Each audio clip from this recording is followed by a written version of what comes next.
Bwana Yesu asifiwe. Amen. Bwana Yesu asifiwe sana. Amen. Basi tunaingia sasa katika tendo hili la kuweka wakfu na kuzindua ukumbi huu. Na tunapoenda kufanya tufanye katika jina la Baba na la Mwana na la Roho Mtakatifu. Amen. Amen. Msaada wetu ni katika jina la Bwana. Bwana akae.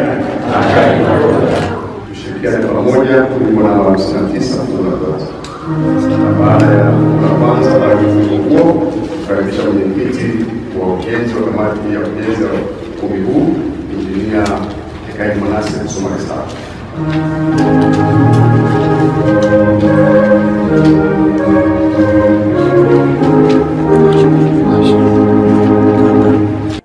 Risala ya uzinduzi wa ukumbi wa YCC, yani Youth and Community Center Hall, leo tarehe 18 mwezi wa 10 2025.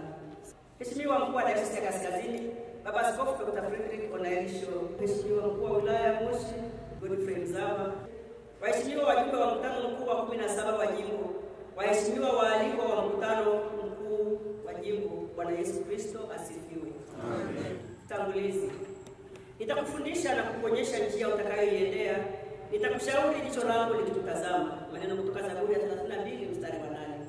Mheshimiwa Mkuu wa Dayosisi ya Kaskazini, tunapenda kumshukuru Mungu aliyetulinda na kututunza kwa namna ya kipekee sana. Tunamshukuru Mungu kipekee kwa kutembea nasi tangu mwaka 2008 kazi hii ya ujenzi ilipoanza rasmi hadi tunapozindua ukumbi huu siku hii ya leo. Mheshimiwa Mkuu wa Dayosisi ya Kaskazini, tunakushukuru wewe kipekee, watangulizi wako na wasaidizi wako, kwani kwa muda wote mmekuwa pamoja nasi katika kazi hii, mkituombea, mkitushauri, kutubariki na hata kuungana nasi katika harambee mbalimbali zilizofanyika. Mheshimiwa Mkuu wa Dayosisi ya Kaskazini, tunapenda kumshukuru Mungu kwa jimbo. Tunapenda sana kumshukuru Mkuu wa Jimbo la Kilimanjaro Kati, Mchungaji Jefferson Mrema, na watumishi wote wa ofisi ya jimbo kwa ushirikiano waliokuwa nao kwa kamati hii katika kufanikisha kazi hii.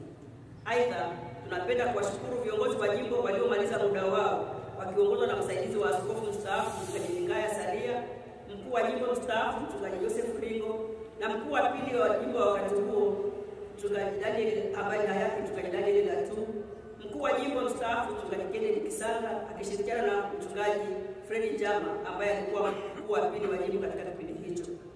Pia tunamshukuru aliyekuwa katibu wa jimbo mstaafu mratibu wa muziki wa jimbo letu Mwinjilisti Aisario Mrema, na watumishi wote wa jimbo waliokuwa wakitumikia ofisi ya jimbo tokea kuanzisha kwa ujenzi huu. Mheshimiwa Mkuu wa Dayosisi yetu, tunapenda kuwashukuru wachungaji na watumishi wote wa shirika za jimbo la Kilimanjaro Kati kwa maombi, michango na ushauri wao kwa ajili ya kuweza kuifikisha hii kazi hapa ilipofikia siku hii ya leo.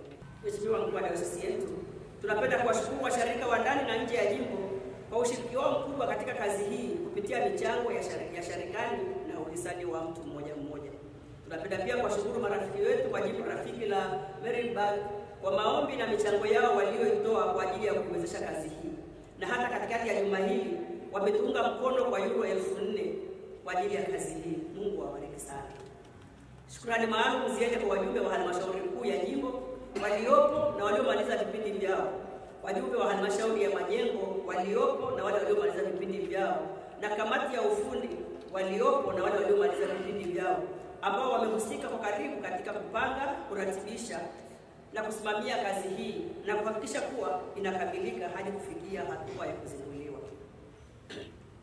Tunamshukuru Mungu kwa kutuinulia watu mbalimbali akiwemo Injinia Elikunda Msaki, Injinia Samuel Senkoro, kampuni ya Kapwani, Bwana Naiman Derigo, Injinia Gael Manase, Bwana Fred Monyo, Bwana Peniel Elimo, Injinia Jefferson Mkia, marehemu Soren Kaale, marehemu Elisanieli Kishibo, Mchungaji James Mkia, Mchungaji Elia Ngowi, Mchungaji Frank Machange, marehemu Elisante Kimambo ambaye alikuwa katibu wa jimbo, Mchungaji God Bless Mamkwe na Engineer Steven Nimzihirwa kwa kushiriki pamoja nasi kwa kazi bega kwa bega tangu ilipoanza mpaka walipomaliza muda wao.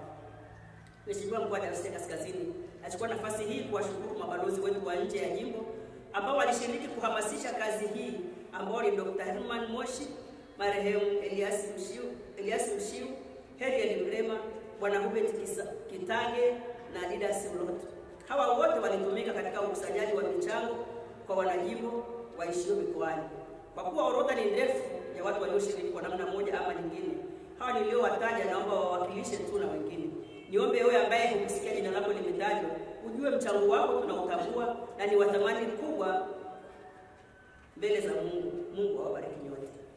Ninapenda kuwashukuru wajumbe wa mkutano mkuu wa jimbo wa 17 kwa kushiriki kwenye tendo hili la ufunguzi wa ukumbi wa jimbo, kwa kuwakilisha washirika wa ndani na wa nje ya jimbo ambao ndio wahusika wakuu wa kazi hii.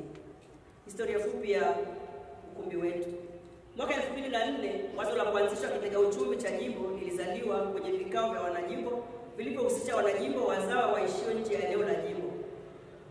Na katika kikao hicho cha wanajimbo kilichofanyika tarehe 19 mwezi wa 2 2005 lilitokea wazo hilo na likajadiliwa na kuazimia mambo makubwa mawili yafanyike kwa ajili ya uwekezaji wa jimbo la Kilimanjaro Kati. Mambo hayo yalikuwa ni kwanza, kuanzisha ujenzi wa kituo cha jimbo chenye ukumbi na maofisi mbalimbali na hostel. Wazo la pili lilikuwa ni kuanzisha kwa mfuko wa kununua ardhi kwa ajili ya jimbo. Kikao cha halmashauri kuu ya jimbo kilichofanyika tarehe 15 mwezi wa 8 2008 na kikao cha wachungaji wa sharika za jimbo ambacho kilifanyika tarehe 27 mwezi wa 8 2008 vilipokea taarifa ya mchakato wa azimio la mkutano wa wanajimbo na kujadili. Hitimisho la mjadala huo ilikuwa kwamba kuanza uchangiaji wa ujenzi, na harambee kubwa ya kwanza ilifanyika tarehe 26 mwezi wa 12 2008 katika kikao cha wanajimbo, ambapo mgeni rasmi alikuwa ni hayati Baba Askofu Dr. Martin Shao. Hamasa kubwa ilihusisha diaspora iliyofanywa na mkuu wa jimbo aliyekuwepo wakati huo, Mchungaji Ligaya Saria, ambaye kwa sasa ni msaidizi wa askofu mstaafu. Mkuu wa pili wa jimbo, Mchungaji Kennedy Kisanga, naye alihusika sana katika hamasa hiyo, ambaye sasa ni mkuu wa jimbo mstaafu, Mchungaji Fredi Njama, pamoja na watumishi wa jimbo. Harambee hii ya kwanza ilijulikana kwa jina la Siku ya Baba Askofu na Wanajimbo la Kilimanjaro Kati. Michango ya harambee hii ndio iliwezesha kuanzishwa kwa ujenzi huu. Baada ya harambee hii, kazi ya ujenzi ilianzishwa na kupitia uwiano wa ujenzi toka serikali, uhisani na watu binafsi,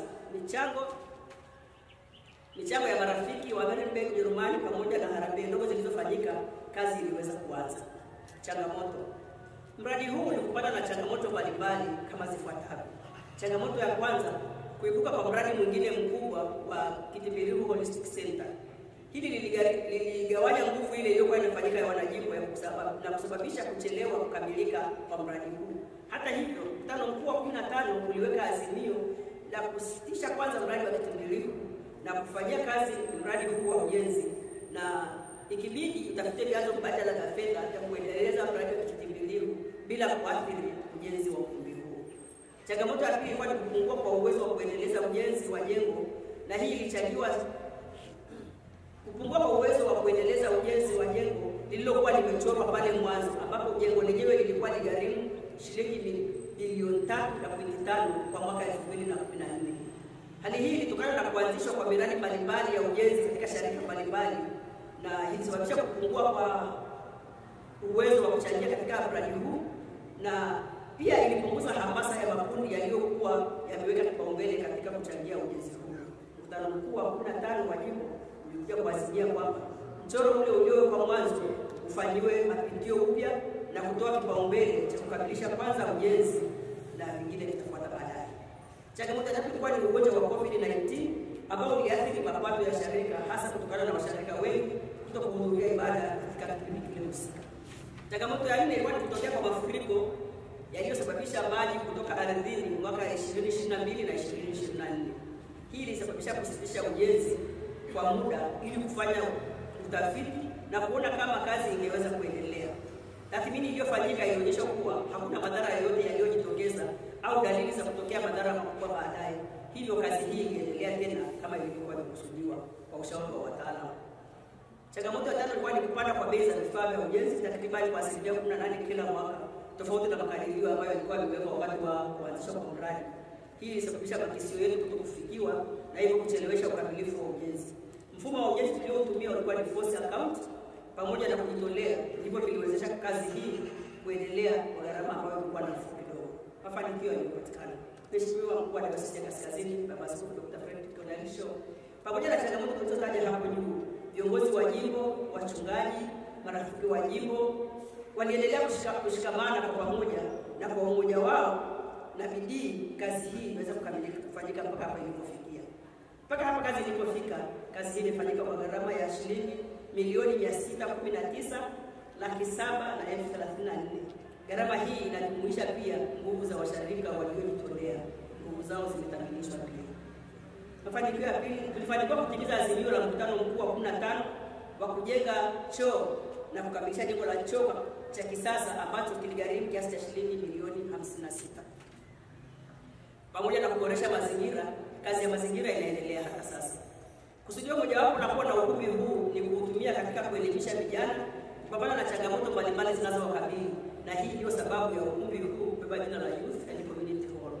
Ukumbi huu utatumika pia kwa shughuli za kijamii katika kutimiza kipaumbele cha 2 na cha 5 cha mpango mkakati wa dayosisi yetu. Tayari semina, makongamano na washa mbalimbali za uwezeshaji zimeanza kufanyika katika ukumbi huu hata ukiwa haujakamilika, na bado tunaandika ukumbi huu uendelee kutumika kwa shughuli mbalimbali za kijamii.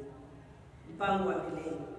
Baada ya ufunguzi tunategemea kuendelea na kazi zifuatazo: kuweka thamani katika ukumbi na kwenye chumba cha faragha kilichoko juu ghorofani, kuweka vifaa vya sauti, yani public address system na sound system, kuweka vifaa vya kupooza ukumbi, air condition, kuendelea kuboresha mazingira ya nje, kujenga jiko la kisasa, kufunga kamera za ulinzi yani CCTV cameras, kujenga store, kujenga uzio wa eneo la jimbo na kuendeleza ujenzi wa ofisi za kisasa za jimbo na za huduma za kijamii. Mpango wa mwisho ni kujenga maduka eneo la mbele ili kutoa huduma mbalimbali kwa wasafiri watakaokuwa wanaitumia stendi mpya ya Nganga Mfumuni. Inatoa rai kwa wachungaji, washirika na wahisani wa ndani na nje ya jimbo kuendelea kushikamana kwa pamoja katika kufanikisha kazi hii ili kufikia malengo yale ambayo tumejiwekea. Hitimisho.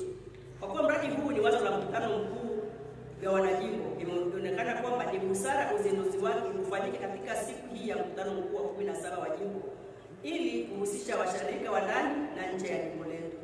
Kwa hivyo, mgeni wetu rasmi Mheshimiwa Baba Askofu Fredrick na mkuu wa dayosisi yetu, ninakuomba kwa niaba ya kamati na halmashauri ya ujenzi ya jimbo la Kilimanjaro Kati utusaidie sasa kuzindua ukumbi huu. Kwa heshima ninaitoa Kanesi Kai Manasi, mwenyekiti wa kamati ya ujenzi wa ukumbi jimbo la Kilimanjaro Kati. Bwana Yesu asifiwe.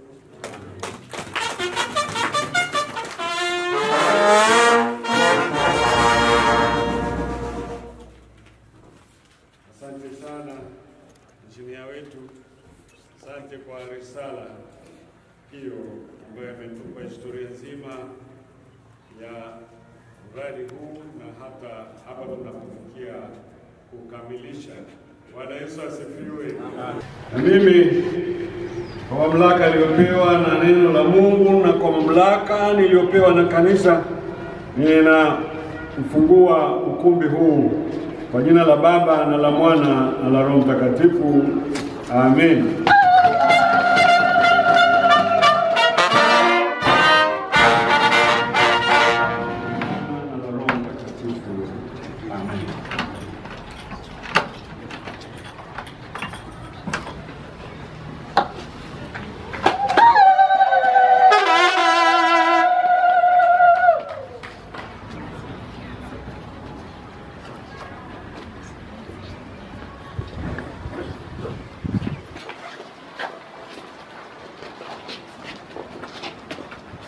Kwa jina la Baba na la Mwana na la Roho Mtakatifu.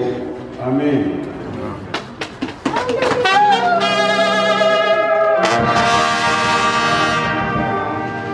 Bwana awabariki na kukulinda, wanapoangazia uso wake na kufariji, wanapokuja uso wake kwa amani. Kwa jina la Baba na la Mwana na la Roho Mtakatifu. Amen. Nitakufundisha na kuonyesha njia utakayoiendea, nitakushauri jicho langu likutazama. Haya ndio maneno au neno nililochagua kwa ajili ya jengo hili. Mungu akawaonyeshe na kuzidi kuwafundisha, na yeye akawashauri jicho lake liendelee kuwatazama. Bwana Yesu asifiwe. Amen. Basi sasa tutaingia katika jengo hili tukimtukuza Mungu kwa nyimbo za shangwe, kwa vigelegele, na tuweze kufanya maombi ndani.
Mtakatifu sura ya 17 mstari wa 14 hata wa 18. Mimi nimewapa neno lako na ulimwengu unawachukia, kwa kuwa wao si wa ulimwengu kama mimi nisivyo wa ulimwengu. Mimi siombi kwamba uwatoe katika ulimwengu, bali walinde na yule mwovu. Wao si wa ulimwengu kama mimi nisivyo wa ulimwengu. Watakase kwa ile kweli, neno lako ulio kweli. Kama vile uliponituma mimi ulimwenguni, nami vivyo hivyo naliwatuma hao ulimwenguni. Amen. Tuombe. Tunakushukuru sana Mungu Mwenyezi, Baba yetu mwema, kwa ajili ya siku hii ya pekee sana katika jimbo letu la Kilimanjaro Kati, kwa ajili ya mkutano mkuu wa jimbo. Lakini pia Baba, tukiwa na shukrani nyingi kwa kuona kwamba umetujalia kuhusu utume ambao umetupa kwa neema katika Kristo Yesu Mwokozi tunaomba. Amen. Ninawasalimu kwa jina la Bwana na Mwokozi wetu Yesu Kristo. Bwana Yesu asifiwe. Amen. Kwanza tunamshukuru sana Mungu kwa ajili ya wema na fadhili zake kwa kutupa siku hii ya pekee, siku ya kihistoria. Siku ya kihistoria kwa sababu ukumbi huu umekuwa ni ndoto ya muda mrefu, na leo ukumbi huu umefunguliwa rasmi. Naomba mashangilio mengi sana kwa Mungu.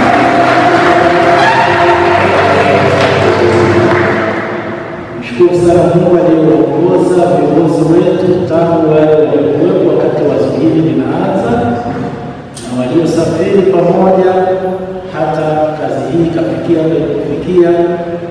Tunawashukuru na kuwapongeza wote walioshiriki kwa namna mbalimbali kuwezesha kazi hii.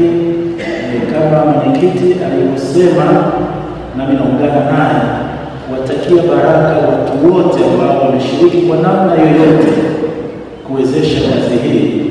Baraka zake Mungu ziendelee kuwa na nyote.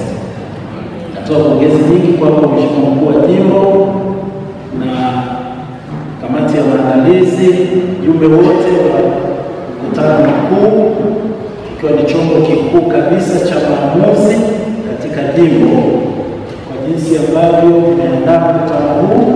Na kwa kweli tunaona wazi ya kwamba kuna watu wanafanya kazi kubwa, na napenda kuungana na wote kuwapa pongezi nyingi na kumsihi Mungu kwamba mkutano huu kawe baraka, mkutano huu kafanye maamuzi yatakayotusaidia kama jimbo na kama dayosisi kupiga hatua. Mungu atutangulie na kutubariki sote. Ndugu zangu, nimesoma ujumbe huu wa neno la Mungu ikiwa ni sehemu ya sala ya kuhani mkuu, yaani Bwana Yesu kabla ya kifo chake.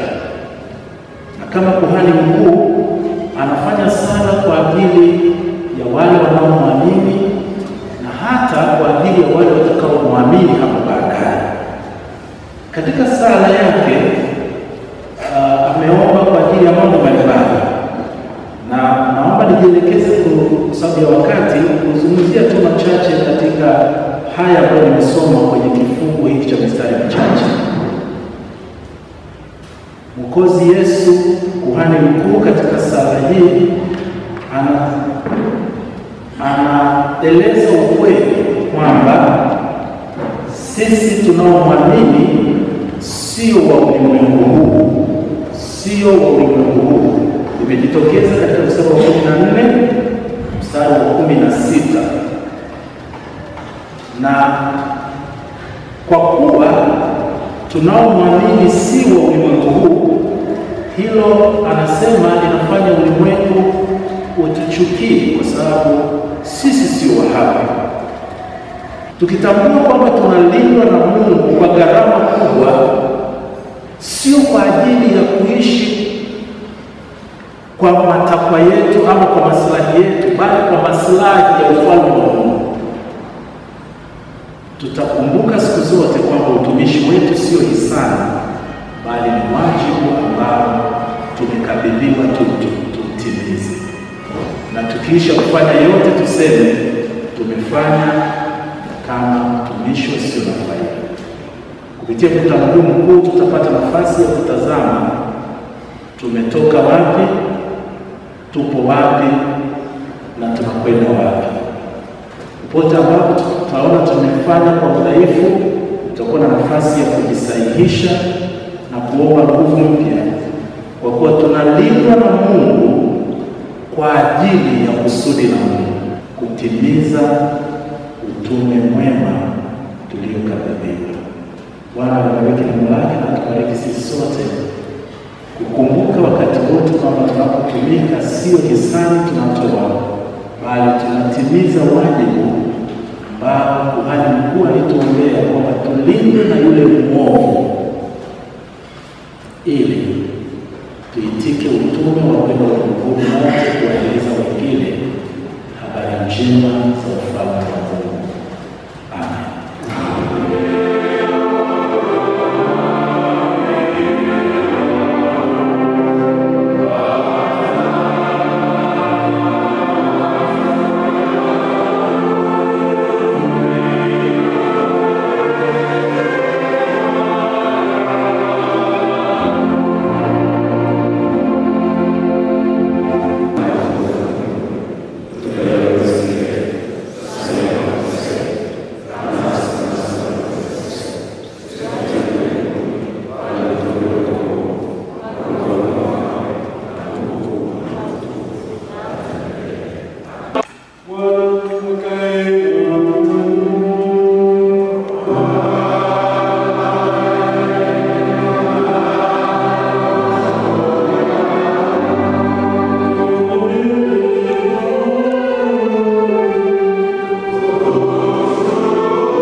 Heshima kubwa kwa Mungu ambaye ametupa neema ya kuwa na mkutano mkuu mwingine katika jimbo letu.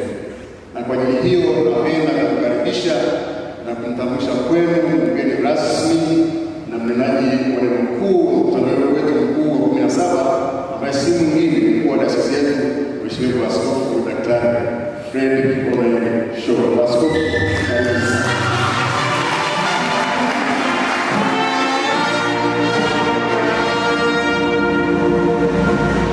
pia napenda kukaribisha Mheshimiwa msaidizi wa askofu wa dayosisi yetu ambaye anatufungulia kwa sana katika mkutano wetu huu.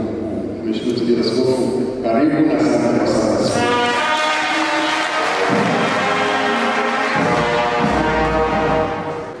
Wapendwa, tunaye Mheshimiwa mkuu wa wilaya yetu ya Moshi, Mheshimiwa Godfrey Mzava. Kwa hivyo nitapenda kukaribisha kwa niaba ya mgeni rasmi ili utupe salamu angalau fupi, alafu basi tuweze kuendelea na ratiba nyingine. Bwana Yesu asifiwe. Amen. Mheshimiwa Askofu, mkuu wa jimbo alinialika kuja kuhudhuria katika mkutano wa 17, na mimi ninamshukuru sana Mwenyezi Mungu kwa ajili ya neema hii ambayo amenipatia, lakini pia amenipatia sisi sote mpaka kufika siku ya leo. Manake maisha haya ni kwa neema tu ya Mwenyezi Mungu. Maana wapo wengine labda walitamani kuona siku ya leo, lakini basi kwa mapenzi yake Mwenyezi Mungu hawakufanikiwa hivyo. Lakini pia inawezekana wapo wenzetu ambao tulikuwa nao mkutano wa 16 lakini leo hawapo. Kwa sisi ambao tumepata neema hii, kwa kweli ni kushukuru sana Mwenyezi Mungu. Kanisa la Kiinjili la Kilutheri Tanzania limekuwa likifanya mambo makubwa na mazuri, na mchango wake kwenye jamii yetu ni mkubwa sana. Lakini hata kwenye ustawi wa taifa hili, kanisa la KKKT mchango wake bado unaendelea kutambulika na ni mkubwa, na watu wote tumeendelea kuwa hivyo. Na mimi pia ndio sema manake na mimi sasa tumeendelea kuwa hivyo. sababu na mimi pia ni muumini wa KKKT na mzao wa KKKT.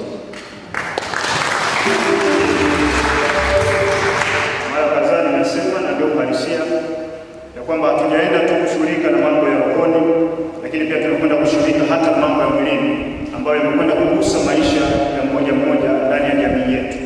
Tumefanya hivyo na tumefanya hivyo katika shule, kwenye sekta ya elimu.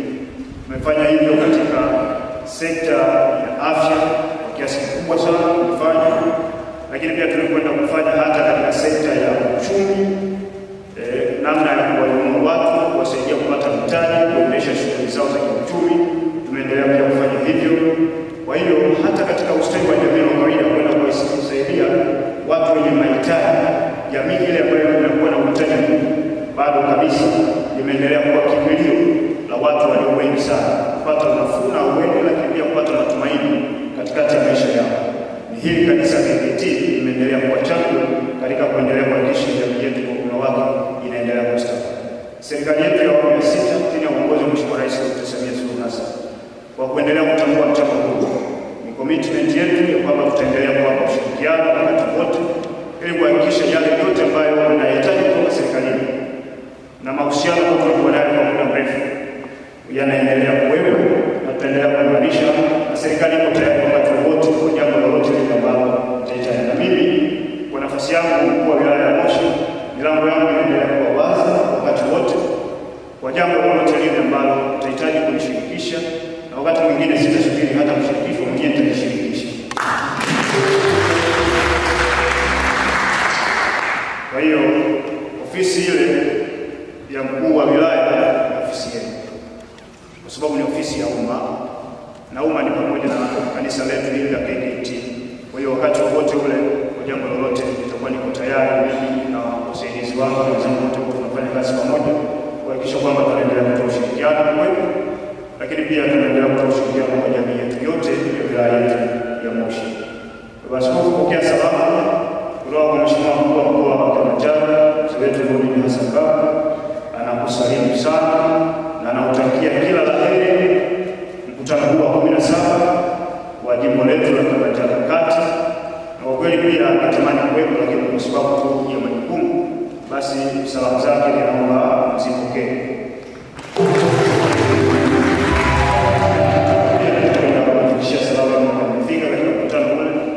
Lakini sio kwamba nitakuja kwa niaba yake, kwa sababu mimi nilikuwa na mpango wangu mwenyewe, lakini kwa sababu ni mwaka na kuja kusema nifikishie salamu.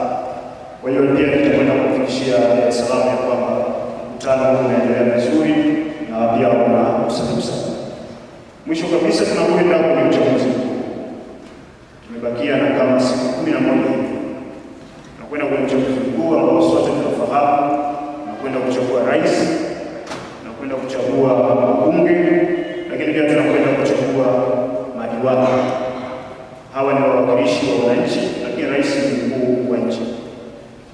Na kama ambavyo tunafahamu, tamko hili ni la katiba na kidemokrasia. Kila baada ya miaka 5 tumekuwa na utaratibu mzuri wa kuhusishana madaraka kupitia mfumo wa kidemokrasia wa uchaguzi. Kwa hiyo pia niombe sisi sote tuwe mawakala wazuri kwa kuhakikisha kwamba watu wanatimiza haki yao hii ya kuchagua viongozi wanaowataka. Lakini pia yapo maneno yanayotajwa mitandaoni na hususani vijana zetu, na watu wanasema sisi tutoka, wengine wanasema sisi tufatiki. Sasa kwa mujibu wa utaratibu watu wataendelea kwenda kupiga kura, na sisi serikali tutahakikisha kila mmoja anapata haki yake ya msingi, kwamba hakutakuwa na mtu ambaye atasukumwa wala atahasiwa, ili aende akapige kura kwa amani na utulivu. Liko jukumu ambalo serikali tumepewa, lakini pia sisi Morogoro tuendelee sana kumsifu Mungu, kuomba amani, utulivu na usalama wa kutosha kipindi hiki ambacho tunaelekea kwenye uchaguzi, hata siku ya kupiga kura na hata baada ya hapo, kwa sababu taifa letu hili lisipokuwa na amani, usipokuwa na utulivu na usalama wa kutosha, mambo hayatakuwa mazuri. Kwa tuendelee sana kumsifu Mungu na kumwomba ili tuweze kupita salama kwenye uchaguzi, na baada ya hapa tuweze kuendelea kujenga Tanzania yetu.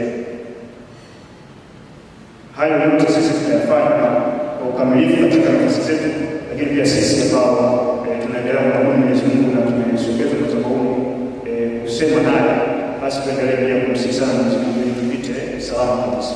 Lakini kwenye wilaya yetu ya Moshi majimbo matatu ya uchaguzi na kata zote 53, serikali imepanga kuhakikisha kila mmoja anapata haki yake ya kupiga kura na kuchagua viongozi ambao wanatarajia na wanapenda hiyo mwenyewe kutoka yake.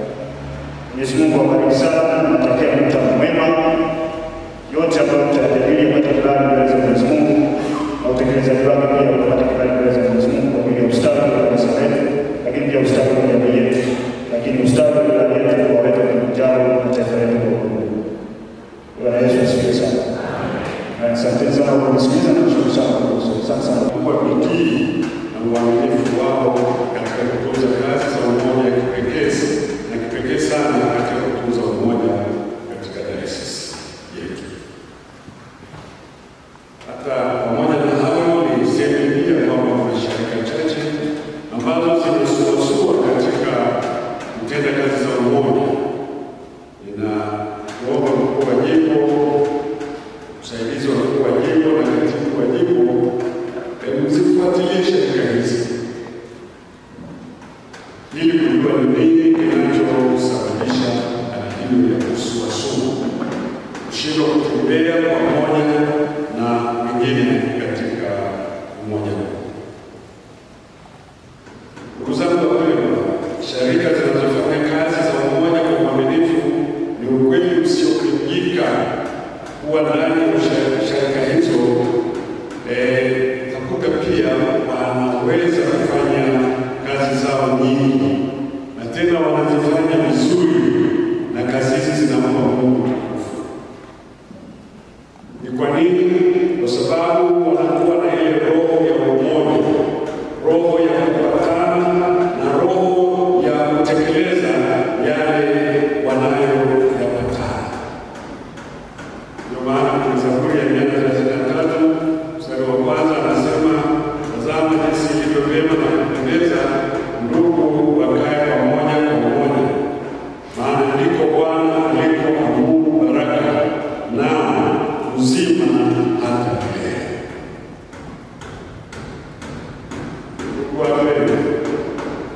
Kama tukitunza umoja wetu na tukashiriki katika umoja huu,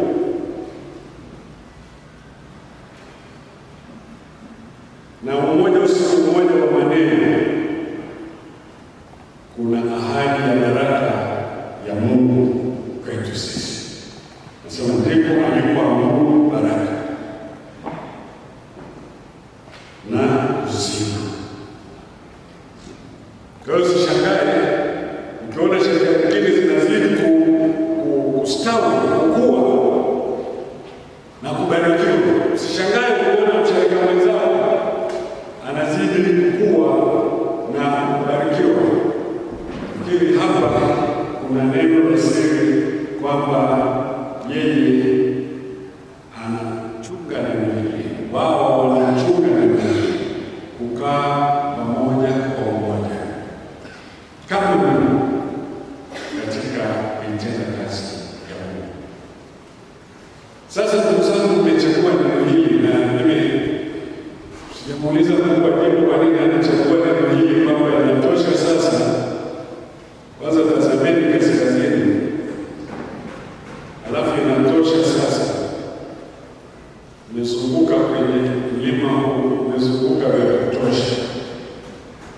Inawezekana mpaka sasa sijui neno kwa nini kusababisha uchaguzi iwe neno kuu.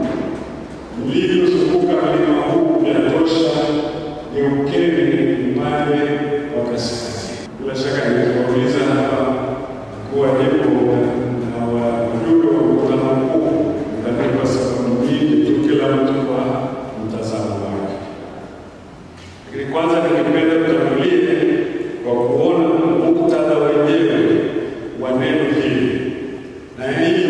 tukipata kwenye mstari wa kwanza wa mlango wa pili tu. Nasema muktadha wenyewe umewekwa vizuri sana katika mlango wa kwanza wa hiki kitabu cha Kumbukumbu la Torati. Anasema haya ni maneno Musa aliyowaambia Israeli wote ng'ambo ya Yordani barani. Hii baada ya karibia kabisa kuingia katika nchi ya Kanaani. Wamefika pale. Na maneno haya yanakuwa sehemu muhimu ya historia ya safari ya wana wa Israeli wakitoka Misri kwenda Kanaani. Msikia wametoka mlima Horebu. Sasa na pale Horebu nako ukisoma kwenye Hesabu 13 unakuta walizunguka pia muda mrefu sana.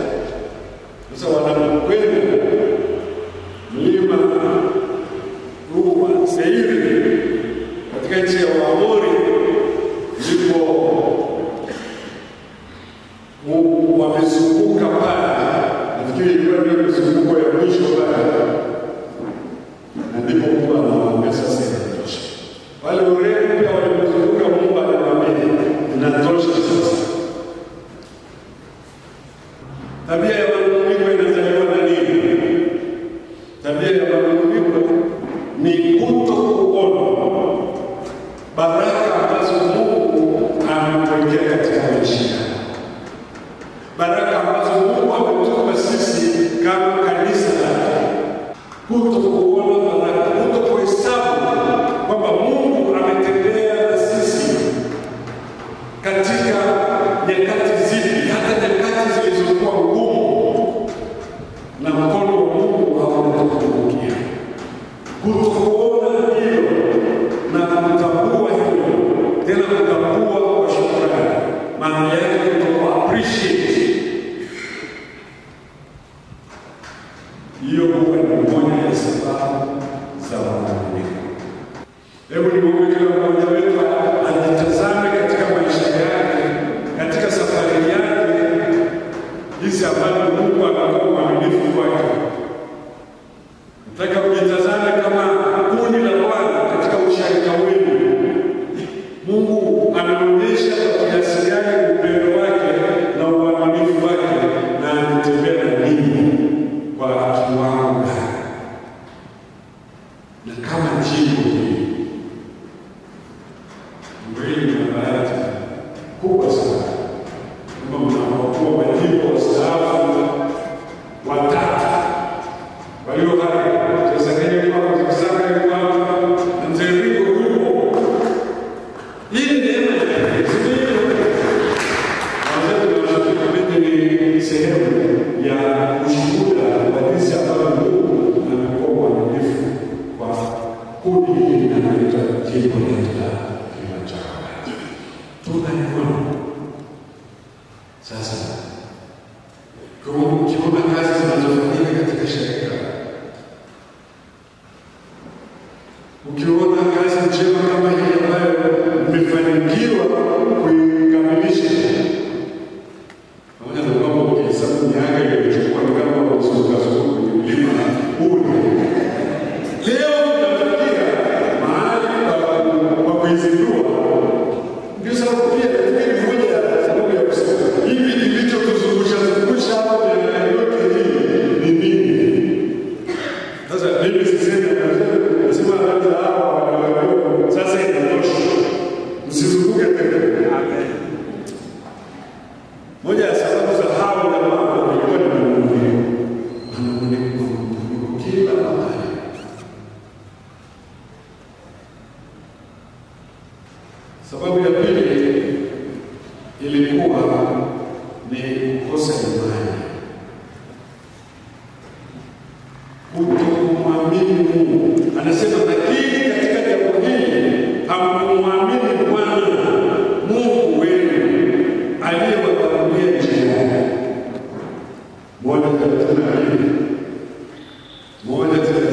Ni nini kimetendeka?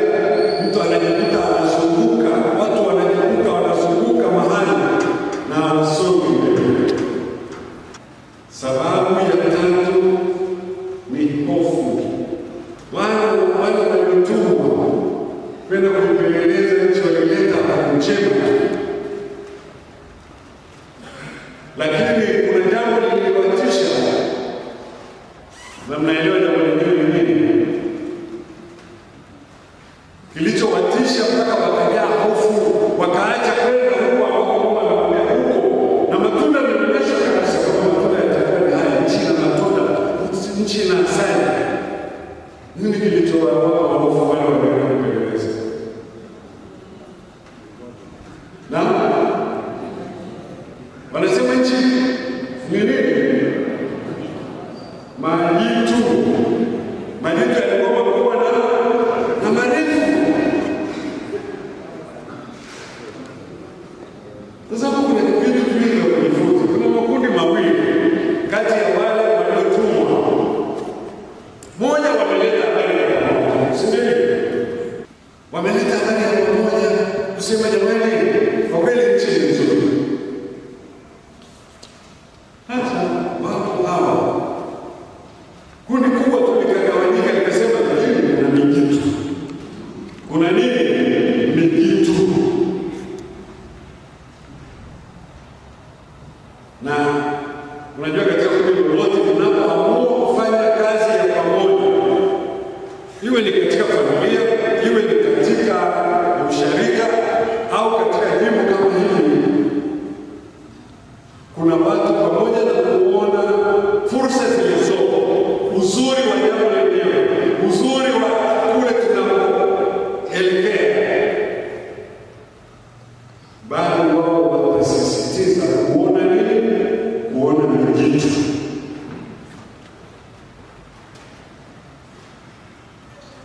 Na wataanza kuwachochea watu, wataanza kuwatishia watu kwamba hao hawataweza.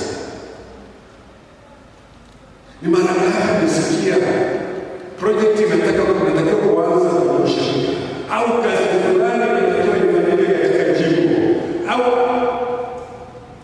mara ngapi nisikia kuna watu wataalamu kweli, sio kwamba hawaelewi kwamba kitu ni cha faida, lakini nikiri ya kwamba hii kazi ni kubwa mno. Hebu tuangalie na ushirikiano mwingine. Sisi wenyewe tuangalie katika shirika zetu, hii kazi haiwezekani.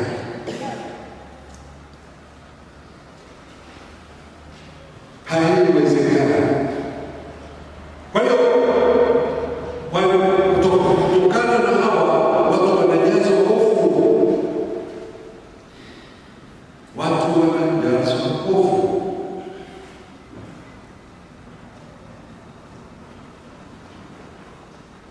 Kwa maana hii kundi la pili liko watu ambao wanamwambia jamani, msiogope, msiogope, hao watu tunawaweza.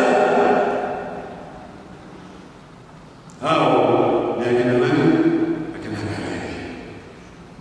Na Musa anawaencourage, anamwambia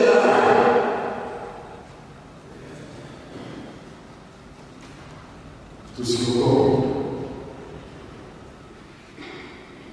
Kwa hiyo na hatimaye wanakuja kusikiliza linatukumbusha nini?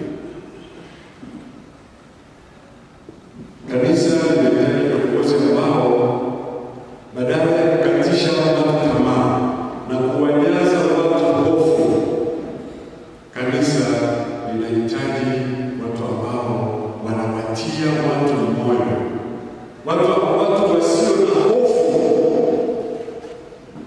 kwa yale yaliyo mbele yetu. Tukiwa watu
hatuwezi, sababu wenyewe mazingira yenyewe ni magumu sana. Mara kwa mara nahitaji kukumbushwa kwamba katika safari ambayo inahitaji tuweze kusonga mbele kiimani na kimaisha, lazima tutambue yuko Mungu ambaye yeye ndiye anayetuambia endeni njia. Wakati tujue tunahitaji msaada kutoka Mungu, na wengine ni kutegemea kuacha nikisema hapa kwamba mngelijua kwamba kazi hii kwa inaitwa kazi ya Mungu, kazi ambayo nataka kuifanya hata ya kwangu binafsi, kwa kuwa namtegemea Mungu, basi kazi hiyo kila wakati isindikizwe na maombi.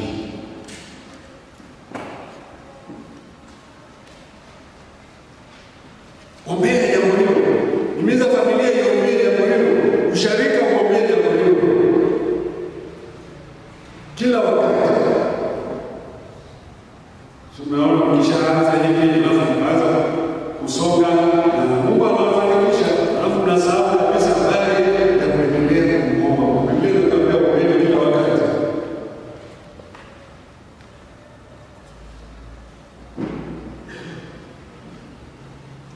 Mimi nikasema maombi yanayoambatana na matendo.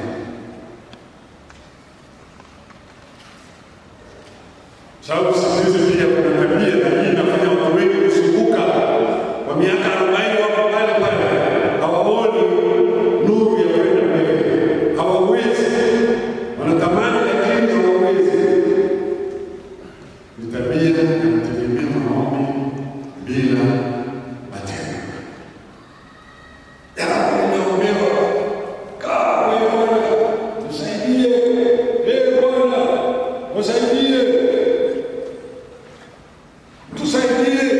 Lakini hakuna dalili au tayari wowote wa kuingiza katika matendo. Ndio hivyo tunasikia siku hizi wengi wanaongea katika kutamani miujiza,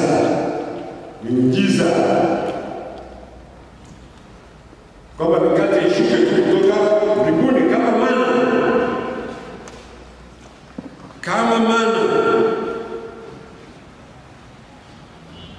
Wakati mwingine Mungu anataka niingize kwenye kufanya kazi.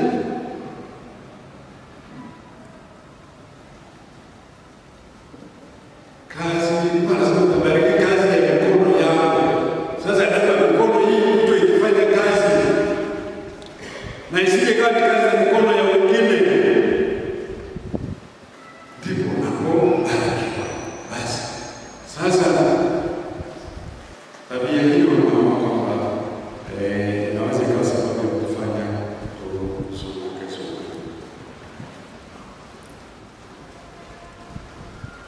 Jambo la mwisho labda ni hili la unaweza kufanya kujikuta tunazunguka kwa tusonge mbele, kujilaumu bila kujirekebisha. Unajilaumu mpaka unafika mahali unaanza kujichukia mwenyewe au unaanza kulaumiana ninyi wenyewe, na hakuna marekebisho yoyote yanayofanyika. Sasa kanisa la siku hizi bwana, vijana wa siku hizi bwana, washirika wa siku hizi bwana, wachungaji wa siku hizi bwana, tukibaki katika hali hiyo tutazunguka tu, tutaenda mbele. Anasema ninawazia mawazo mema, sio mabaya. Hilo ndio litosha kutupa tumaini. Kutupa tumaini. Mungu ambaye ameweka kusudi lake na Mungu atakaye kufanikisha. Sasa Bwana nionyeshe fursa ambazo umeweka katika mazingira nilionayo, fursa ambazo umeweka ndani ya mazingira ya shirika zetu, fursa ambazo umeweka katika eneo hili la jimbo hili na dayosisi hii na nchi hii. Umeweka fursa gani? Najua fursa zipo, lakini watu hawafahamu, hawaoni, hatuoni.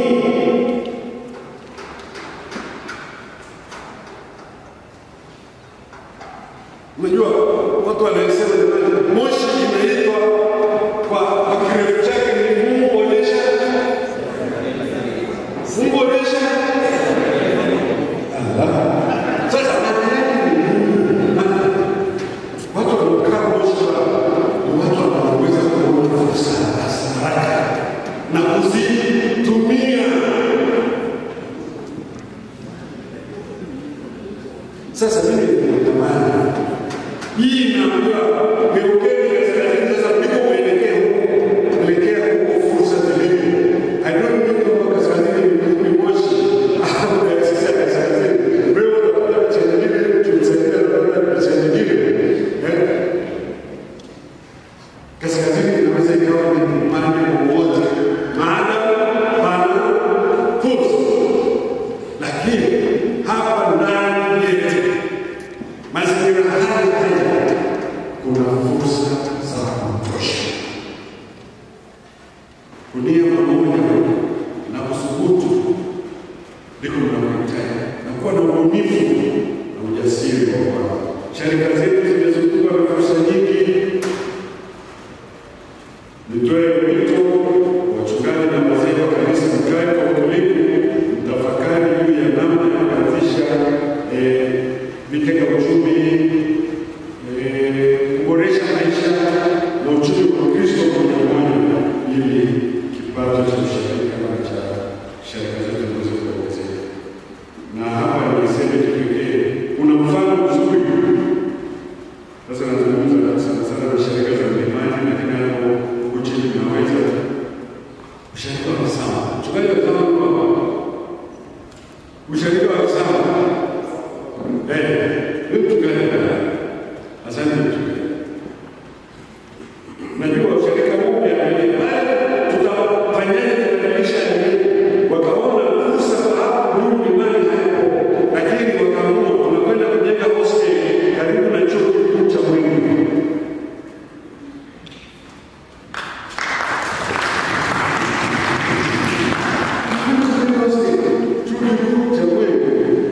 Sasa kule Mwingi ni sawa na lakini macho yanaona fursa. Hapo kuna fursa. Ni wakati mko tayari au mshafunguka macho kuona haya ya fursa. Ninaomba tuwe na ubunifu. Mungu anasema sasa kutoka hapa kama shirika, kama mtu binafsi, tuonge kaskazini, twende huko na tuone zilizo fursa. Basi tunaweza tukageuza changamoto kwa fursa. Hilo tuliwe kwa changamoto gani tunakutana nazo na gani tuzigeuze ziweze kuwa fursa.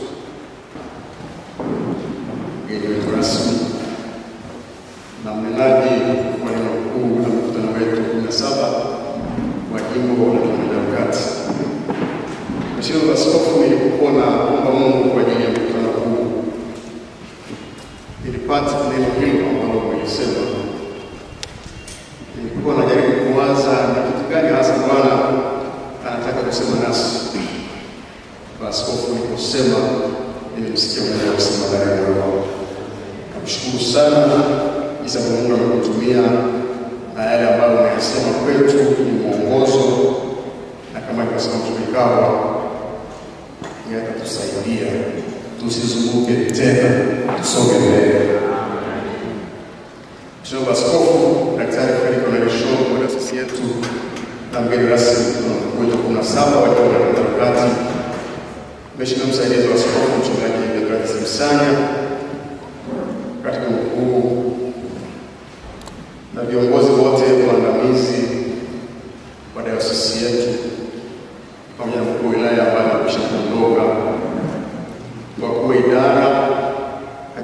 dayosisi yetu, waheshimiwa wazee wetu wastaafu akiongozwa na msaidizi wa askofu mstaafu Mchungaji Mikael Saria, wajumbe wote wa mkutano wa 17 pamoja na waalikwa, Bwana Yesu apewe sifa. Awali ya yote napenda kumshukuru Mungu aliyetulinda na kutuhudumia tangu tulipoachana katika mkutano wa 16 uliofanyika tarehe 24 mwezi wa 10 mwaka juzi. Zaidi ya yote ameendelea kutuwezesha kumtumikia na kutimiza yale tuliyoazimia katika mkutano uliopita. Nataka niwaambie mapema mkutano wetu unapatikana kwenye kitabu chetu kurasa 43 mpaka wa 144.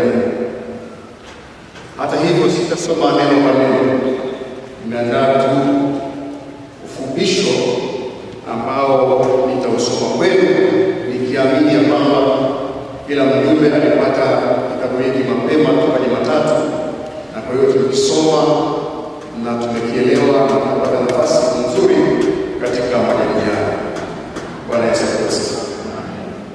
Napenda kutoa shukrani za pekee kwa mkuu wa dayosisi yetu kwa jinsi ambavyo amekuwa mshauri mwema, kiongozi shupavu, mwelekezaji mahiri katika kuona jimbo letu linasonga mbele kila wakati. Aidha, napenda kumshukuru mheshimiwa msaidizi wa askofu Mchungaji Msanya, lakini mhandisi Zebadia Moshi, katibu mkuu, pamoja na watumishi wote wa dayosisi yetu kwa jinsi ambavyo mmekuwa mkitutia moyo katika kutimiza shughuli za jimbo letu na dayosisi yetu. Nasema Mungu awabariki sana.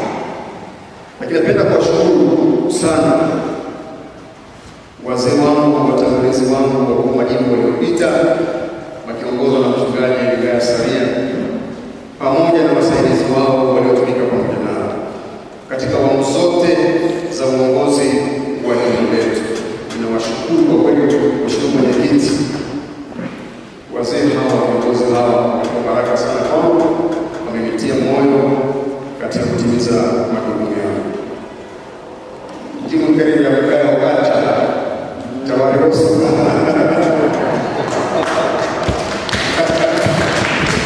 maana mimi hazina kubwa katika jimbo letu.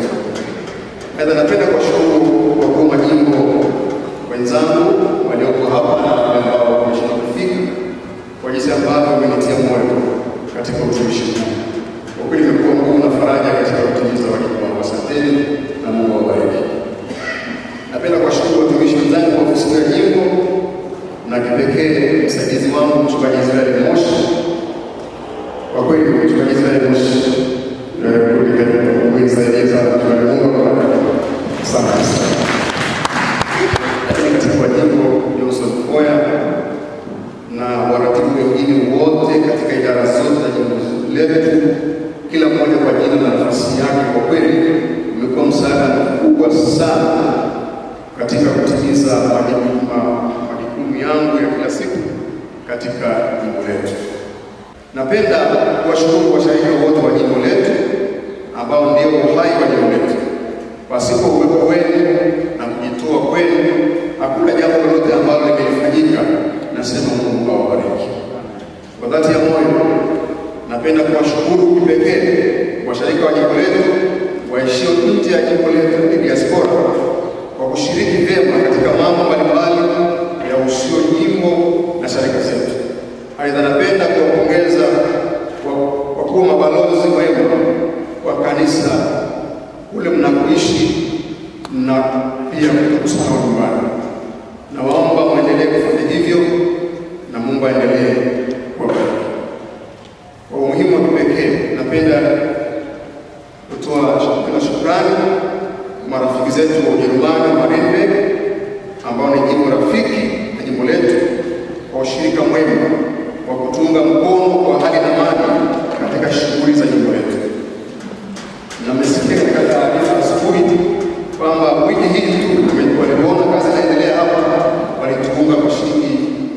11 za Kitanzania kwa sawa na euro 1000. Naomba tupige makofi kwa kushukuru. Napenda kutoa taarifa fupi kuhusu jimbo letu na wanajimbo kama ifuatavyo. Hali ya sharika za jimbo. Sharika za jimbo letu zimeendelea kutoa huduma zake kwa washarika na wasio washarika kama ilivyo katika katiba, kanuni na maongozi ya taasisi yetu. Utoaji bora wa huduma umeendelea kusababisha ongezeko la washarika kama inavyoonekana ukurasa wa 49 kwa kipindi cha miaka miwili iliyopita. Kumekuwa na ongezeko la washarika 2,752 sawa na 42.3 ya matarajio yetu ya kupata washarika wapya 2,500 kila mwaka. Hata hivyo, na imani kuwa idadi tarajiwa itafikiwa, kwani takwimu hizi ni kwa kipindi cha mwaka 2024 tu. Ongezeko la washarika na uhitaji wa huduma umesababisha kuzaliwa kwa mitaa mitatu mipya ambayo ni Mkonga Juu, ule usharika wa Uria, Kiele na Wambeu, usharika wa Loesi, na sharika mpya 2 za Mikocheni na Orio. Hivyo kufanya jimbo letu kuwa na sharika 44 kutoka 39 za awali. Ndugu zangu wapendwa, kwa sasa jimbo letu tunaendelea na kujaza data, lakini kwa sasa tulizonazo na washarika wapatao 53,743. Tupige Bwana makofi ya shukrani. Shughuli za kiuchumi kwa wanajimbo. Jiografia ya ukubwa la jimbo letu liko vijijini. Hivyo inakadiriwa kuwa zaidi ya 80% ya washarika wa jimbo wanajishughulisha na kilimo, uvuvi na ufugaji. Changamoto ya ajira hasa kwa vijana wetu wanaopitia vyuo mbalimbali imeendelea kuwa kubwa, hasa kutokana na kukua kwa sayansi na teknolojia na ongezeko la idadi ya watu na ufinyu wa soko la ajira. Hata hivyo, kama jimbo tuendelea kuweka mkazo na hamasa kwa vijana kujenga mawazo ya kujiajiri badala ya kuajiriwa katika sekta za kilimo cha kibiashara, ufugaji wa kibiashara, ujasiriamali, ufundi na sanaa, kwa kukuza vipaji ili waweze kujitegemea na kutoa ajira kwa wengine.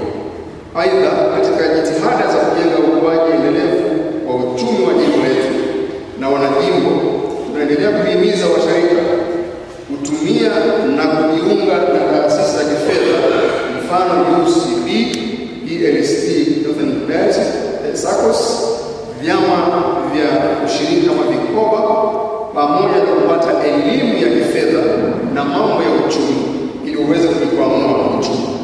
Hapa napenda kusisitiza kuwa tujenge utamaduni wa kujifunza kila mara, maana mambo yanabadilika kila uchao, hasa kutokana na ukuaji wa kasi wa sayansi na teknolojia. Usipojenga utamaduni wa kujifunza, utajikuta umeachwa nyuma. Hata hivyo, natoa tahadhari kwa washarika wote wa jimbo letu kuwa makini na mikopo kausha damu inayoweza kuwasababishia mahangaiko makubwa katika maisha yao. Uwepo wa fursa nyingi za kukopa, hasa mitandaoni, umesababisha baadhi ya washarika kuwa na madeni makubwa, hivyo kuleta madhara makubwa kijamii. Natoa rai kwa wanajimbo wote, tuweke malengo ya maendeleo, tukope kwa busara na kulipa kwa wakati ili kuepuka mahangaiko yasiyokuwa ya lazima. Jimbo limetekeleza kipaumbele hiki kama ifuatavyo: 1, kuweka mkazo katika mfumo wa utoaji wa mahubiri sahihi, kuwa na mikutano ya Injili, semina na makongamano. Huduma hizi zimesaidia sana kuimarisha watu kiroho pamoja na kuwaleta wengine kwa Yesu. 2, kuimarisha huduma ya watumishi walei, na hapa jumla ya washarika walei 112 wameendelea kujengewa uwezo katika utoaji wa huduma za maombi, ushauri na mahubiri. Mkazo ni kuwa washarika walei wanaotumika katika huduma za kanisa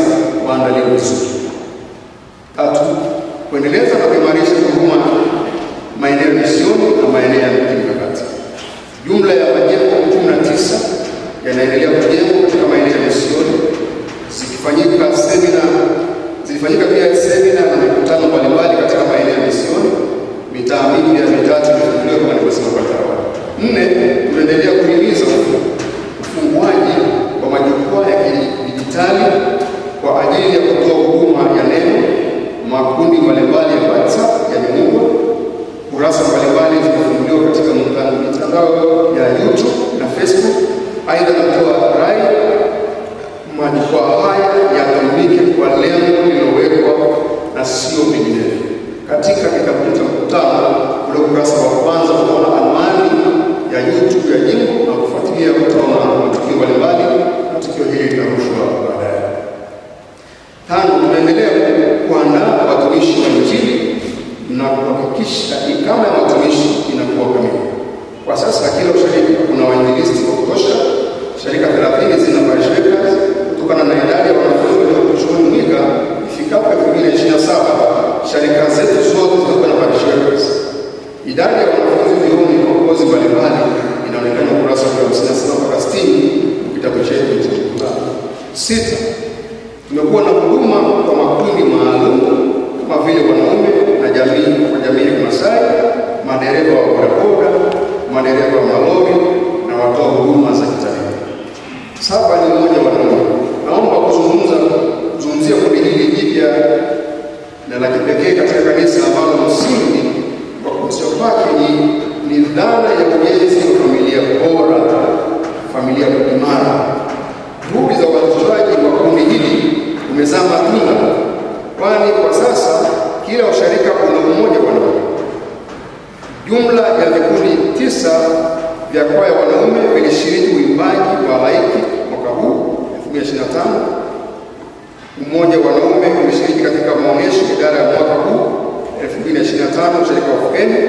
Uzinduzi rasmi wa mmoja wanaume wa kijimbo ulifanyika tarehe 21 mwezi wa 9 pale Fukeni, ambapo viongozi wa umoja huu walisimikwa rasmi kazini. Siku hii pia, ndugu zangu, ndipo ambapo kitabu cha kimoja kipya toleo la 6 kilizindua, na kitabu hicho kiko maeneo haya ya mkutano. Naomba upate nakala yako kama hujapata nakala mpaka sasa, nakala moja ya shilingi 18. Idara ya diakonia na malezi, idara ya diakonia, malezi ya familia, muziki na elimu ya Kikristo zimehusika kutoa huduma za kipekee kwa makundi mbalimbali walioyakuhudumia.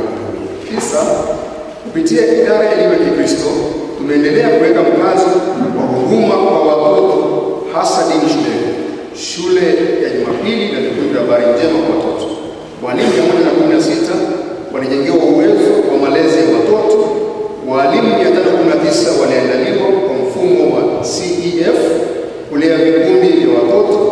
Walimu wapya 142 waliandaliwa kufundisha dini shuleni. 10, sharika za kanda ya 4 na 7 zilipewa wajibu wa kutunza huduma eneo la Kibosho, na kazi inaendelea vizuri. Nawaomba wachungaji kusimamia kwa karibu eneo hili kuhakikisha huduma zinatolewa bila kukosa na kwa ubora unaostahili. 11, watumishi wa sharika zote walishiriki semina ya kikanda kuhusu mfumo wa ufundishaji dini shuleni unaojulikana kama Hekima, elimu ya Kikristo na malezi. Huduma za diakonia, malezi na uimbaji zimeendelea kuboreshwa na matunda yake yameonekana. Kipaumbele cha pili ni kuwa na ukuaji endelevu wa kifedha. 1, jimbo letu limeendelea miradi ya ujenzi wa ukumbi ambao tuko sasa, ambao umezinduliwa leo hii. Baba Askofu, tunamshukuru sana, umetupa baraka na tunasonga mbele. Hakuna tena kuzunguka kwa mlima huu, tunasonga mbele.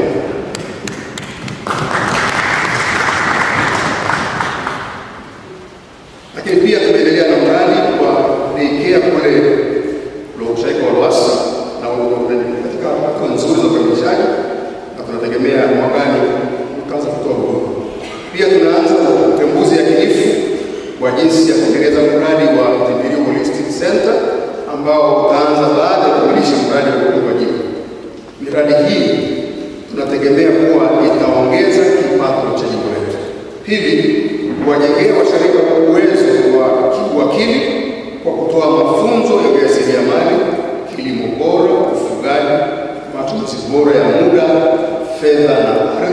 Askofu, nakushukuru sana katika wasilisho lako ulizungumza mambo haya kwa kina, sitayazingatia kwa moyo. Tatu, kuhakikisha kuwa shirika zina makarani watunza hazina wenye sifa. Hadi kufikia 2025 tumefanikiwa kuwa na makarani watunza hazina wenye taaluma ya uhasibu wa fedha wapatao 30 kati ya makarani 41 waliopo. Hii ni sawa na 73% ya matarajio yetu. Tunahimiza shirika ambazo hazijaajiri watunza hazina wenye sifa wafanye hivyo katika kipindi cha miaka 2 ijayo.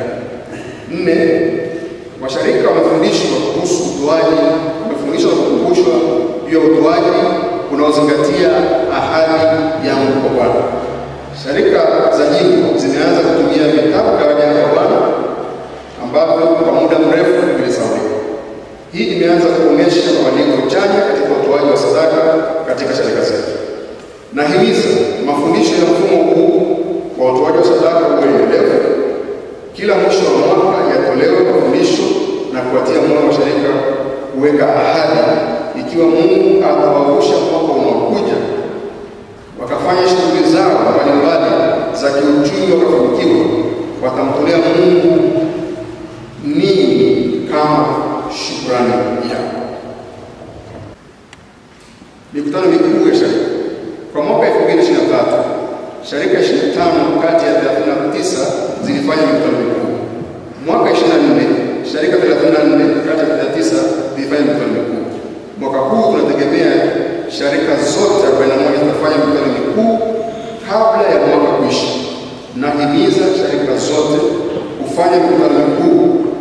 Kufanya mkutano mkuu sio kutimiza dai la kikatiba tu, bali ni muda wa kujitathmini utekelezaji wa maazimio yaliyowekwa katika mkutano uliopita na kuweka mipango ya mwaka unaofuata.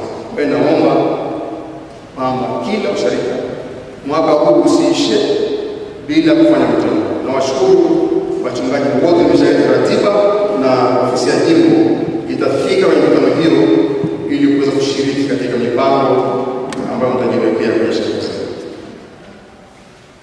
Na wasi sasa tena wajumbe wa mkutano mkuu wote, nawashukuru kwa kufika na kwa moyo wenu mliotoa kwa sadaka ya muda. Waandishi wa habari wote mmefika. Najua sio kama mna collect habari, lakini mtakuchangia maendeleo ya jamii yetu. Mungu awabariki, kalamu yenu igeuke iwe baraka katika jimbo letu na taifa letu. Sasa wapendwa, na wasiji kupokea taarifa hii, muichambue bila huruma, muijadili bila kificho, bila upendeleo, na mtoe maazimio yanayotekelezeka kwa ajili ya maendeleo ya jimbo letu na kanisa la Mungu. Asanteni kusikiliza na Bwana awabariki sana.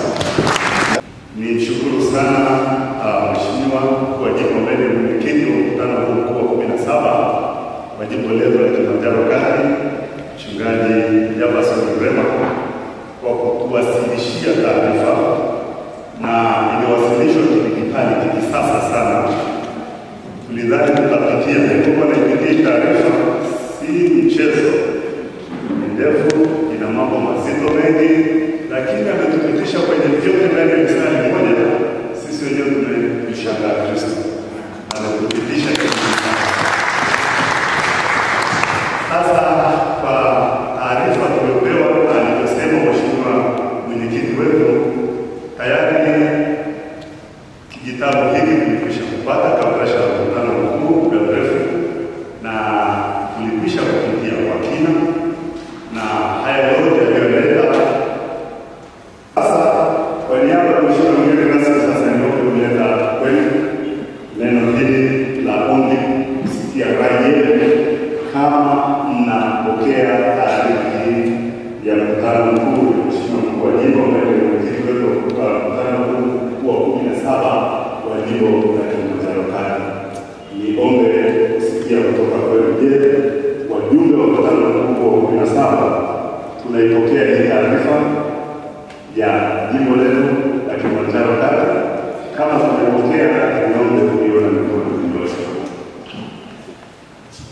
Mpigie Bwana makofi. Basi Mheshimiwa Mkolimu ambaye ni mwenyekiti wa mkutano mkuu wa 17, taarifa jinsi ya kutenda bali taarifa ya wajumbe wa mkutano mkuu wa 17, na asanteni sana. Sasa ni ombe tu kukaribisha kama kuna marekebisho, masahihisho yoyote ya automatic katika taarifa hii unayopitia, na mahali kwenye ukurasa wowote ambao unahisi ikiachwa italeta tafsiri isiyo sahihi ya mkutano mkuu wetu, lakini kama kuna typing errors zote kwa wanadamu iko subjected to error, chochote kinaweza kutokea kichambani, lakini kama kuna lolote tunaloona kwa ajili ya kutunza kumbukumbu vizuri inaweza ikaleta tafsiri isiyo sahihi, basi kukaribisha sasa, tukianzia pale mwanzo kabisa kwa haraka tutapita. Kama alivyokwisha kutangulia kuzungumza mwenyekiti wa kundi letu A, tunazo mada 3, na mada ya kwanza ilikuwa ni utangulizi, ambapo tulikuwa na jambo la kwanza, mkutano mkuu wa 17 unaazimia nini juu ya kuongeza idadi ya washirika katika jimbo letu. Maazimio yetu ni kama ifuatavyo: vijana kusisitizwa kuoa na kuolewa na kuzaa ili tuendelee kuongezeka, lakini pia elimu itolewe kwao katika kuishi maisha matakatifu. Uinjilisti wa nyumba kwa nyumba uongezeke hata kwa makundi maalum, na udiakonia uendelee kufanyika kwenye vipindi hivyo. Kuimarisha jumuiya za watoto kwa kutengeneza mafundisho mazuri ya Injili ya kweli ili tupate kizazi chenye maadili na hofu ya Mungu ambao watabaki zaidi kanisani. Swali la pili ama jambo la pili linasema takwimu zilizowasilishwa zina tafsiri gani na mkutano mkuu unaazimia nini juu ya hiyo tafsiri? Maazimio yetu yalikuwa kama ifuatavyo. Kwanza, tunalipongeza jimbo letu la Kilimanjaro Kati kwa ongezeko hilo la 42.3, kusisitiza kupata takwimu sahihi, na pia jimbo liwe na eneo la kimkakati ili kufikia namba iliyokusudiwa ama iliyotarajiwa. Kanisa ni sauti ya unabii, hivyo liendelee kuishauri serikali juu ya sekta zote ili huduma ziendelee kuboreshwa. Jimbo liunde kamati maalum ili kufanya utafiti wa kina na kuleta majibu ya kina zaidi ya changamoto zote, hasa ya ulevi na magonjwa yasiyoambukiza. Pia utafiti utakapotolewa ubainishe madhaifu ya kanisa limeshindwa wapi na serikali imekwama wapi. Kwa hayo machache naomba kuwasilisha. Asanteni sana. Mkutano mkuu unapongeza na kutoa shukrani kwa uongozi wa jimbo kwa jinsi unavyoratimisha utendaji wa idara za malezi ya familia, diakonia na elimu ya afya msingi kwa kusimamia na kutekeleza maazimio ya mikutano mikuu iliyopita. Kwenye idara ya diakonia, mkutano mkuu unapongeza sharika zilizofanikiwa kuadhimisha siku ya diakonia, yaani Diakonia Day. Aidha, mkutano mkuu unasikitishwa na sharika ambazo hazikutimiza mkutano hilo na baadhi kutokuwasilisha kwa wakati 30% jimboni. Mkutano mkuu unaazimia sharika zote kutimiza mkutano hilo kwa wakati na kuwasilisha 30% jimboni, na kipekee kesho ni siku ya Diakonia Day katika jimbo letu, hivyo sharika zote zinaomba kutimiza azimio hili kwa pamoja na kuwasilisha 30% kwa wakati. Mkutano mkuu unaazimia kila mshirika kujua uhalisia wa makundi ya uhitaji katika shirika kuanzia ngazi ya jumuiya na kuweka mpango madhubuti ya kuwahudumia. Aidha, mkutano mkuu unaazimia jumuiya zinapofanya udiakonia ziwasilishe taarifa ushirikani ili zirasimishwe kabla ya kutumwa jimboni. Mkutano mkuu unapongeza uongozi wa dayosisi kwa kuweka nguvu na mkazo katika huduma za udiakonia kupitia majimbo na shirika zake. Aidha, mkutano mkuu unaazimia kutoa ombi kwa uongozi wa dayosisi kutoa mwongozo kwa shirika zake kumruhusu kumruhusu mwenyekiti wa kamati ya diakonia kuwa mjumbe wa baraza la ushirika ili kuweza kusemea mambo ya diakonia. Kuhusu elimu ya afya ya msingi, mkutano mkuu unapongeza idara ya elimu ya afya ya msingi kuwasaidia washirika kutambua na kutambua masuala muhimu ya usuyo afya kwa masomo ya elimu ya afya yanayotolewa ushirikani.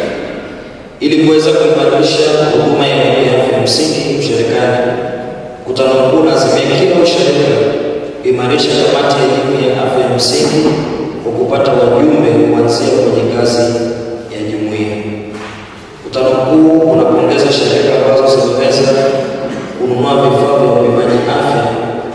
Aidha, mkutano mkuu unaazimia shirika kupitia kamati za elimu ya afya ya msingi kununua vifaa vya kupimia afya na kutumia wataalamu wa afya waliothibitishwa kutoka vituo vya afya na hospitali hasa za kanisa. Kuhusu idara ya malezi ya familia, mkutano mkuu unapongeza uongozi wa jimbo kuzindua umoja wa wanaume. Aidha, mkutano mkuu unaazimia kila ushirika kufanya semina za mara kwa mara ili kuimarisha umoja huu na kuwashirikisha vijana hasa wa familia changa kuwa washiriki hai wa umoja huu. Haya ndio maazimio ya NDB na mawasilisho. Bwana Yesu asifiwe. Naomba niazimishe maazimio ya mkutano mkuu. Kila ushirika utekeleze mpango mkakati kwa wakati. Elimu itolewe kwa washirika wote kuhusiana na mpango mkakati wa jimbo. Mkutano mkuu umeazimia kujenga uwezo wa kiuongozi kuanzia ngazi za jumuiya kwenda ngazi ya juu.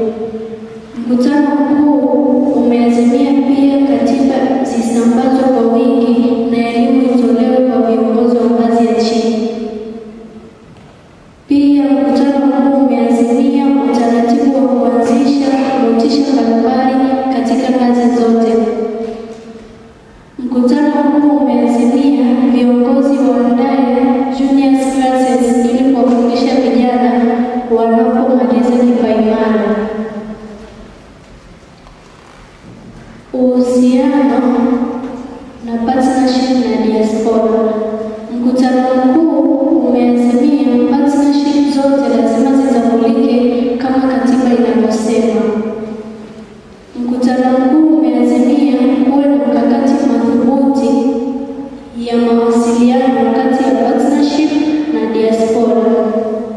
Mkutano mkuu umeazimia kuwepo na dawati la kuratibu partnership kuanzia jimboni hadi shirikani. Mkutano mkuu umeazimia kuwe na utaratibu wa kuwapongeza diaspora ili waruhusiwe moyo zaidi. Mkutano mkuu umeazimia diaspora washirikishwe mapema na kwa ukaribu mipango yote ya jimbo ili kuepuka kuwashtukiza kwenye michango. Vituo vya elimu. Mkutano mkuu umeazimia kuboresha miundombinu na rasilimali watu. Mkutano mkuu umeazimia iundwe kamati maalum kwa ajili ya masuala yanayohusiana na elimu pamoja na utafiti wa vituo vyetu vya elimu. Nawasilisha maazimio haya kwa kikundi cha simu. Bwana Yesu asifiwe. Haya ndio maazimio ya NDB kuhusu vijana kushiriki uimbaji wa ligi. Mkutano mkuu wa 17 unaendelea kusisitiza kuwa maazimio yaliyoazimiwa kwenye mkutano mkuu wa 16 kuhusu uimbaji katika shirika yatekelezwe. B. Mkutano mkuu wa 17 unaazimia vijana watiwe moyo na kuhimizwa kushiriki uimbaji wa ligi kuanzia ngazi ya ushirika. Juu ya kuimarisha kundi au moja wa vijana shirikani. Mkutano mkuu wa 17 unaazimia kuwa vijana washirikishwe kikamilifu katika shughuli zote za ushirika na mawazo yao yaheshimiwe. B. Mkutano mkuu unaazimia vijana wapatiwe semina elekezi za ujasiriamali mara kwa mara zitakazowezesha kiuchumi kulingana na mazingira yao. Mkutano mkuu unaazimia vijana wahimizwe na kuwezeshwa kushiriki kikamilifu katika michezo mbalimbali ili kuwaleta pamoja kuanzia ngazi ya shirika, kanda mpaka timu. Naomba kuwasilisha. Kundi hili maazimio ni kama ifuatavyo. Mkutano mkuu umeazimia kwamba kazi ya ukumbi ikamilike ndani ya miaka 2. Baada ya hapo tuendelee na mradi mwingine. Pili, mkutano mkuu umeazimia ukumbi uwekewe mpango wa kibiashara ili mapato yanayopatikana yapunguze makali ya michango ya kuendeleza na kuboresha huduma. Tatu, mkutano mkuu umeazimia semina za uzalishaji zinazotumia wataalamu wabobezi zitolewe kwa washirika kulingana na fursa zinazopatikana katika maeneo husika. 4, mkutano mkuu umeazimia akiba na uwekezaji liwe jambo la lazima kwa kila mshirika na vituo vya jimbo na lionekane kwenye bajeti zao za mwaka husika. 5, mkutano mkuu umeazimia shirika zihakikishe zinakamilisha michango ya umoja kwa 100% kwa muda uliopangwa. 6, mkutano mkuu unalipongeza jimbo kwa kupata hati safi ya ukaguzi. Hivyo mkutano mkuu umeazimia kila shirika na vituo kufanya kazi zao kwa kuiga mfano huo, kutunza taarifa kutokana na taratibu na sheria. 7, mkutano mkuu umeazimia ujazwaji na ukusanyaji wa takwimu utekelezwe kikamilifu kama ilivyokusudiwa. Naomba kuwasilisha. Tangu nilipoanza mpaka sasa tunarekebisha, tumeona kama ni mkutano unaoandaliwa vizuri, na hata uwepo wa wajumbe kuanzia mwanzo mpaka mwisho. Wengine ikishafika saa hizi unakuta wanaisha almost wanatawanyika. Ule utulivu na hata vikundi vilivyochangia, basi mimi nimeona mkutano umefanya sana ya chakula na kutuzwa. Hiyo mchungaji Nyambuya ameshasema kwa niaba yetu sisi sote tulioalikwa hapa, sisi tunasema Mungu awabariki sana. Na mkutano mwingine mtuijeleza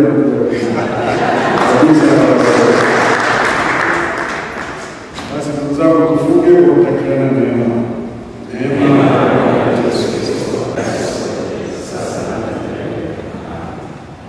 Basi kwa maneno hayo, mkutano huu wa 17 wa jimbo hili la Kilimanjaro Kati ambayo ni sehemu ya Asia Kaskazini ya KKKT umefungwa rasmi kwa jina la Baba